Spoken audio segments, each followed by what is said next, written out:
আমার এই কবিতাটা লেখা হচ্ছে জুলাই বিপ্লবের উপরে 19 তারিখে, যেদিন আমাদের কলেজের কিছু ছাত্র অ্যারেস্ট হয় এবং সেদিনকে রাত্রে এসে আমার এই কবিতাটা লেখা এবং আল্লাহর রহমতে 5 আগস্টের আগে এই কবিতার কথাগুলো সত্য হয়ে যায় প্রেক্ষাপট অনুসারে।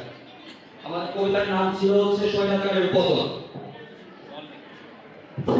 করে বীর বাঙালি হে আইনের রাজাকার, সোনার বাংলা স্বাধীন করতে গর্জে ওঠ আরেকবার।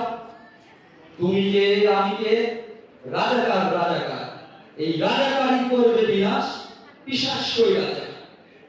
স্বৈরাচারের রক্তে ছিল ভাইরাস মাথা বাকশাল, রাজাকার হব রাক্ষস হব প্রতিশোধ নেব কাল।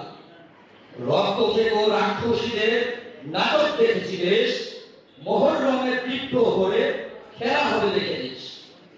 আশিস যত তেলা পেলা নর্দমার ওই ঢোকায়, পাপেতে আর বাঁচবি না তোরা, খাবি মস্ত ধোলায়।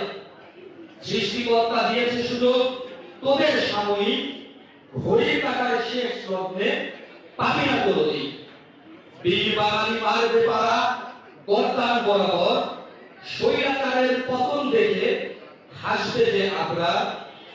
52 শুনেছি, 71 শুনেছি, দেখেছি 2024, ছাত্র সমাজের হুঙ্কারেরা বিজয় সুনিশ্চিত।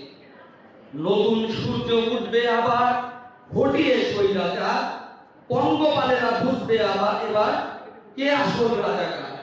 তুমি কে আমি কে, নই তো রাজাকার, আজকে তবে মিলেছে প্রমাণ ওরাই স্বৈরাচার। ধন্যবাদ।